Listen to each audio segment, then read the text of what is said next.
말을 자꾸 바꾼다. 트럼프는 타코 대통령이다.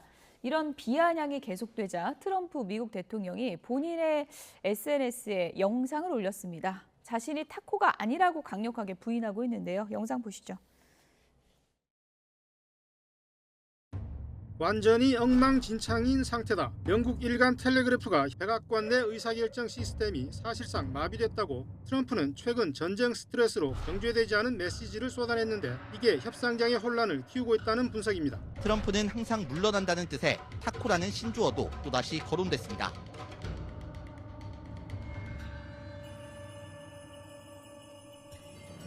This country sits back and allows a country such as Iran to hold our hostages, to my way of thinking, is a horror. Obviously, you're advocating that we should have gone in there with troops, etc., and brought our boys out. I absolutely feel that, yes. I think right now would be an oil-rich nation, and I believe that we should have done it. Why couldn't we go in and take over some of their oil, which is along the sea? You're going to have a war by being weak.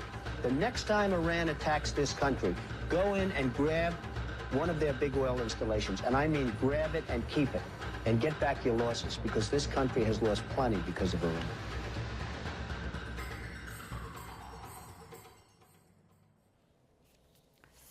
네, 내가 말 바꾼다는 거는 가짜 뉴스다. 이거 영상 봐라. 나는 1980년대부터 말을 똑같이 했다. 이 주장이거든요. 네. 어떻게 보셨어요? 예, 뭐 물론 트럼프 대통령의 SNS가 그동안 쭉 공개가 되어 왔기 때문에 예. 그 트럼프 대통령의 말이 왔다 갔다 했던 건 분명하죠. 그런데 저는 그 말의 표현은 사실 저도 말을 많이 합니다만 제 말이 일관된다고 저도 생각하지 않습니다. 예. 왜냐하면 말이 일로 갔다가 절로 갔다가 할 수도 있는 것인데 저는 그럼에도 불구하고 트럼프 대통령이 이란의 핵 문제는 반드시 해결돼야 한다. 다시 말하면 2015년에 어렵게 합의한 합의는 건 맞지만 그거는 이란의 핵 문제를 해결한 게 아니고 시간이 지나면 결국 이란이 핵을 갖도록 만들게 하는 그런 불완전한 합의다라고 하는 인식을 가지고 있었다고 생각을 하고요. 그다음에 이제 방금 화면에 영상들이 젊었을 때 영상하고 이렇게 나왔습니다만 결국은 1979년 이란이 이슬람 혁명을 한 이후에 지금 거의 47년 동안 미국 국민을 1000명을 넘게 살해했다는 거 아닙니까? 이런저런 방법을 통해서. 그렇다면 지금 역대 미국의 대통령들이 한 번도 이란에 대해서 뭔가 제대로 된 조치를 하질 못했다. 결국은 그 소위 말하는 JCPOA라고 하는 것도 결국 이란의 기만에 넘어간 것이다. 그러니까 지금 미국은 그런 생각을 할 거예요. 북한 핵합의, 북한의 기만 작전에 결국은 속아서 결국은 북한은 핵을 손에 넣었고 이란은 이렇게 지금 놔두면은 분명히 핵을 갖게 되는데 이란이 핵을 갖는 순간 이건 북한하고는 비교가 되지 않는다. 그렇기 때문에 이란의 핵 문제만큼은 반드시 해결해야 되는데 이게 외교적으로 해결이 안 되면 결국은 물리적으로 해결할 수밖에 없지 않느냐라는 판단이 저는 트럼프에게 있었다고 생각이 되고 물론 일각에서는 뭐 네타냐후가 이렇게 싹싹싹 해가지고 거기에 넘어갔다라는 그런 얘기들을 많이 합니다만 물론 그럴 수도 있겠습니다만 저는 트럼프 대통령이 수미일관하게 그런 이란에 대한 생각을 가지고 있었기 때문에 어려운 결단이지만 했다고 생각이 되고 이 부분에도 결국은 이란이 이제 결단하기 어려울 겁니다.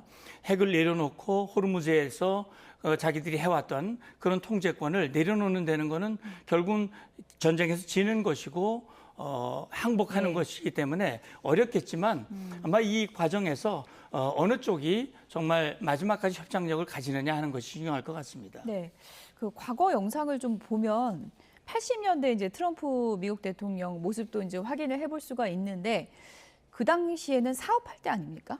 그렇습니다.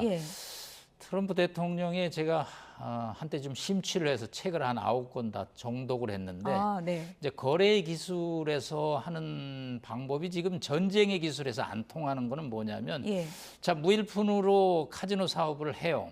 그러면 땅을 이제 계약을 합니다. 근데 이제 건설비가 없죠. 그러면 이제 공사가 다 완공된 것처럼 투자자들을 모십니다. 전날 갑자기 불도저를 빌려가지고 그러면 투자자들이 공사가 잘 되고 있구나 투자를 합니다. 이게 이제 거래 기술이었죠. 근데 그게 많이 성공을 했습니다. 허세였군요, 허세. 허세지만 또 뭐 비즈니스 차원에서는 나름대로 상대를 인정하는 그런 측면이 있는데 전쟁은 사람을 죽이는 딜이거든요. 상대가 내가 죽는데 어떻게 상대를 허세를 믿고 거기에 합의를 하느냐 이거죠.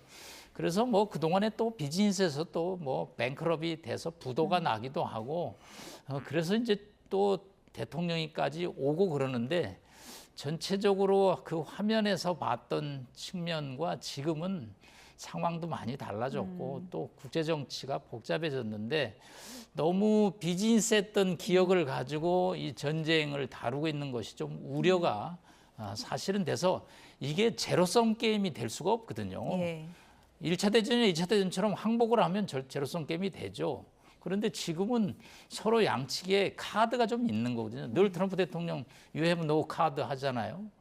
이란도 카드가 있는 거거든요. 그렇기 때문에 이게 뭐 5.5 대 한 4.5 정도로 휴전이 이루어져야지 한 9대 1 이런 합의를 가지고 밀어붙이면 그거는 또 협상이 어려울 수밖에 없습니다.